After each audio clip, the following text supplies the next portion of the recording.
طبعًا موضوع التسجيل يمكن المهندس طارق اتكلم في النقطة دي، يعني هنتحرك كلنا ونجري وهنصطدم في الآخر بحيطة سد اسمها التسجيل، يعني الموديل ده كله مبني على إن العقار تبقى مسجلة، فطبعًا يبقى لازم موضوع التسجيل يتحل ويتحل بآلية سهلة. لازم نفكر في المطور العقاري، ايه الفايدة اللي هتعود على المطور العقاري. عشان كده برضو فكرة ان المحافظ اللي عندنا سواء للاسيتس الغير سكنية او الاسيتس السكنية يتم تداولها في هذه البورصة، انا شايف دي فكرة جيدة جدا تشجع المطورين، وخصوصا ان المطورين دلوقتي ابتدوا يميلوا للاحتفاظ بجزء من الانفنتوري بتاعهم ما يتباعش عشان تأمين الشركات ضد المخاطر اللي بتحصل. اخر حاجه يمكن عايز اقولها، يعني يا ريت نحاول نستفيد بكل تجارب الدول الاخرى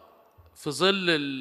الجلسات المجتمعيه دي، يبقى عندنا لاين باراليل ان احنا نشوف الدول الاخرى اللي عملت بورصه عقار عملتها ازاي، ونعملها الدول الناجحه طبعا التجارب الناجحه ونعملها بنفس الطريقه عشان ما نصطدمش بمشاكل اخرين اصطدموا بيها ونعيد التجربه تاني.